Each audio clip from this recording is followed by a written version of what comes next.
رمضان المبارک کا ببرکت مہینہ جو ہم سب کے لیے ایک تحفہ ہے۔ رمضان کا مہینہ اسلام میں بہت ہی فضیلت اور ببرکت مہینہ ہے۔ یہ مہینہ صرف روزہ رکھنے کا نہیں ہے بلکہ عبادت اور اللہ کی رحمت حاصل کرنے کا ہے۔ قرآن اور حدیث میں رمضان کی بہت سی فضیلت اور اس مہینے کی گئی نیکیوں کا ثواب بیان کیا گیا ہے۔ قرآن کی روشنی میں رمضان کی فضیلت۔ قرآن کا نزول۔ اللہ تعالیٰ نے فرمایا رمضان کا مہینہ وہ مہینہ ہے جس میں قرآن نازل کیا گیا، جو لوگوں کے لیے ہدایت ہے، جس میں ہدایت حق اور باطل کا فرق بیان کرنے والی روشنی ہے۔ اس سے یہ ثابت ہوتا ہے کہ رمضان صرف روزے کا مہینہ نہیں بلکہ قرآن کی شان اور اللہ کی ہدایت کا بھی مہینہ ہے۔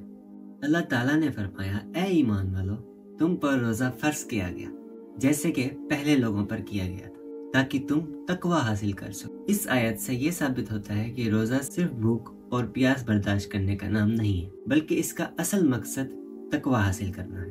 یعنی صرف بھوک پیاس نہیں، ہماری آنکھوں کا، ہمارے کانوں کا، ہمارے زبان کا، ہمارے پیروں کا، ہمارے ہاتھ کا اور ہمارے جسم کے ہر حصے کا روزہ ہوتا ہے۔ جب رمضان کا مہینہ آتا ہے تو جنت کے دروازے کھول دیے جاتے ہیں اور دوزخ کے دروازے بند کر دیے جاتے ہیں اور شیاطین کو زنجیروں میں جکڑ لیا جاتا ہے۔ اس حدیث سے یہ پتہ چلتا ہے کہ رمضان ایک ایسا مہینہ ہے جس میں اللہ کی رحمت کا دریا جوش میں ہوتا ہے اور شیاطین کا اثر کم ہو جاتا ہے۔ رسول اللہ صلی اللہ علیہ وسلم نے فرمایا روزہ جہنم کی آگ سے بچانے کے لیے ایک ڈھال ہے، جیسے کہ ایک ڈھال جنگ میں ہوتی ہے۔ اس سے یہ ثابت ہوتا ہے کہ روزہ انسان کو برائیوں سے بچاتا ہے اور قیامت کے دن اس کے لیے نجات کا ذریعہ بنے گا۔ رسول اللہ نے فرمایا جو شخص رمضان کے روزے ایمان اور ثواب کی نیت سے رکھتا ہے اس کے پچھلے سارے گناہ معاف کر دیے جاتے ہیں۔ رسول اللہ نے فرمایا جنت میں ایک دروازہ ہے جسے ریان کہا جاتا ہے، اس دروازے سے صرف روزے دار اندر جائیں گے۔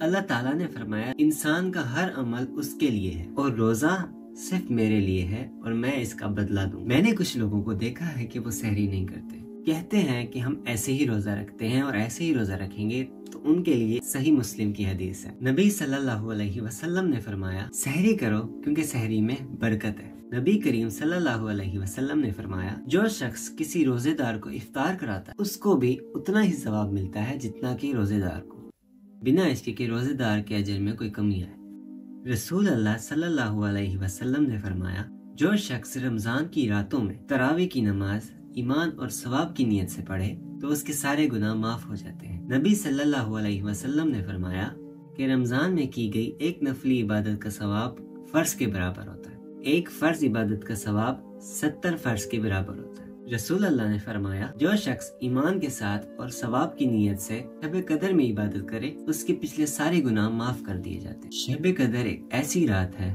جو ہزاروں مہینوں سے بہتر ہے اور اس رات ایک کی گئی عبادت کا ثواب بہت زیادہ ہے۔ رسول اللہ صلی اللہ علیہ وسلم نے فرمایا جو شخص رمضان کے آخری عشرے میں اعتکاف کرے اس کا اجر 2 حج اور 2 عمروں کے برابر ہے۔ تو ان حدیث اور ان قرآن کی آیت کو سامنے رکھ کے یہ ثابت ہوتا ہے کہ رمضان ایک ایسا مہینہ ہے جس میں اللہ کی رحمت، مغفرت اور آزاد جہنم کا وعدہ کیا گیا۔ یہ مہینہ تقوی حاصل کرنے، اپنی زندگی کو بہتر بنانے اور اللہ کی رحمت حاصل کرنے کا بہترین موقع ہے۔ ہر مومن کو چاہیے کہ اس مہینے کو پوری لگن اور جذبے، ایمان اور ثواب کی نیت سے گزارے تاکہ دنیا اور آخرت میں دونوں میں کامیابی حاصل ہو۔ تو عبادت کریں، دعائیں کریں اور مجھے اپنی دعاؤں میں ضرور یاد رکھیں۔ اگر ویڈیو پسند آئی ہو تو لائک کریں، کمنٹ کریں اور دوسروں کے ساتھ شیئر کریں تاکہ ان سب چیزوں کو زیادہ سے زیادہ لوگ جان سکیں اور اس پر عمل کر سکیں۔ اللہ ہم سب کو اس پر عمل کرنے کی توفیق دے، آمین۔ رمضان مبارک، اللہ حافظ۔